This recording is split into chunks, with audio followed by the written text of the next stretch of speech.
Bonjour à tous. Alors, tant réclamé, le voilà. Il est toujours vivant, le chaton.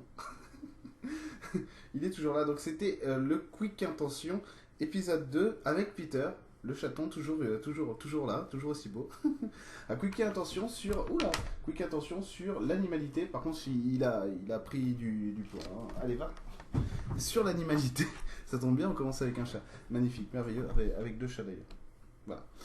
Donc, format court de vidéo qui apparemment vous plaît bien, l'animalité, donc le troisième chakra, le chakra émotionnel. Je rappelle brièvement ce qu'est le chakra émotionnel, le troisième, hein, pas le cinquième. Ça, c'est le chakra 3, donc c'est au niveau primaire, donc c'est l'animalité. Celui-là, c'est au niveau secondaire.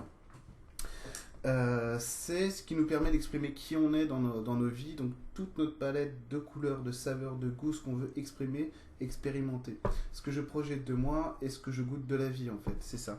Avec les couleurs, les saveurs, les goûts, les parfums qui sont à moi normalement. Donc tout le travail sur l'animalité consiste à ça.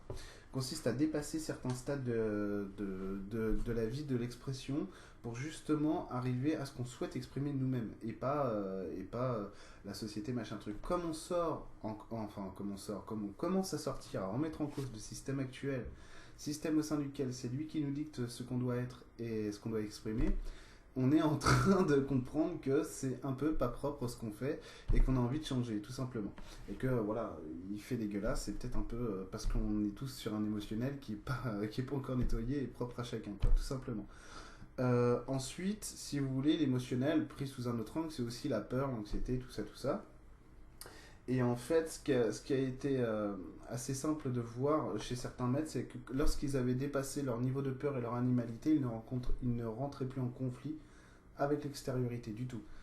C'est pour ça qu'on a certains maîtres en fait qui vont avoir résolu tellement bien leurs problèmes sur le chakra 3, sur leur animalité, qu'ils peuvent se baigner dans un bain de crocodile. Les crocodiles ne les attaquent pas. C'est pour ça qu'on a plein de vidéos comme ça sur YouTube, si vous voulez, où il y a des gens qui font des câlins à des ours, ou carrément l'ours lui tombe dessus et tout. On pourrait dire les domestiquer et tout ça bien sûr, mais ça existait déjà avant, enfin bref, ou des tigres, des lions, enfin bon, des animaux. J'ai même vu ça avec des crocodiles. Quelqu'un carrément, d'ailleurs, envoyé ça avec Emeline. Quelqu'un qui était avec un crocodile, carrément, il ne se faisait pas du tout attaquer, manger, parce que ce sont des gens qui ne raisonnent pas avec leur peur et leur projection. Donc ils ont résolu leur animalité pour ne plus projeter de pensée ou de forme pensée, si vous voulez, de structures qui sont un peu pétées, mais qui sont mis au clair sur certaines choses, ou alors ils sont nés comme ça, peu importe. Et du coup, en fait, ils ne rentreront pas en conflit avec ce qu'est l'animal en face d'eux. Donc c'est comme si l'ours, le tigre, le crocodile voyait quelqu'un qui lui ressemble, enfin, un de ses compères, quelqu'un qui fait partie de son corps animal. Et du coup, il n'y a pas opposition. Et en fait, le but du jeu, c'est d'arriver à faire ça dans la vie. Vous voyez bien un peu comment est le collectif humain aujourd'hui. Le collectif humain aujourd'hui, il se tape sur la gueule, grosso modo. Et en fait, c'est ça, c'est parce qu'on n'est pas d'accord sur les modes d'expression. Et en plus, on s'attache à ce qu'on n'aime pas. D'un point de vue sociétal, c'est pour ça que dès que quelqu'un arrive avec une culture différente, on commence tout de suite par l'agresser.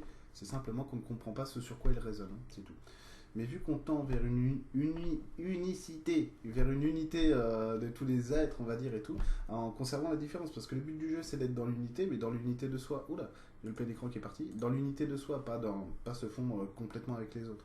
Déjà, avoir l'unité de soi, donc savoir ce sur quoi je veux m'exprimer, comment je fais pour y arriver, et puis après, en fait, on ne rentre plus en conflit avec les autres. C'est toujours pareil, parce qu'on se moque de ce qu'ils sont. C'est-à-dire qu'ils ne nous dérangent plus parce qu'on a trouvé notre mode d'expression, notre volonté, la manière de le faire et de le vivre, de le goûter, de l'apprécier. Du coup, en fait, l'autre est plus en train de nous emmerder pour nous empêcher de le vivre. Pourquoi? Parce que aussi on va lui laisser la liberté d'aller goûter son truc. Voilà. Donc, deuxième épisode des quick intuitions. Intention, intuition, je ne sais plus. Vous me direz ce que vous en avez pensé aussi. C'est quelque chose qui mérite peut-être d'aller plus loin. Donc peut-être que je ferai une conférence un soir dessus. Voilà, à bientôt.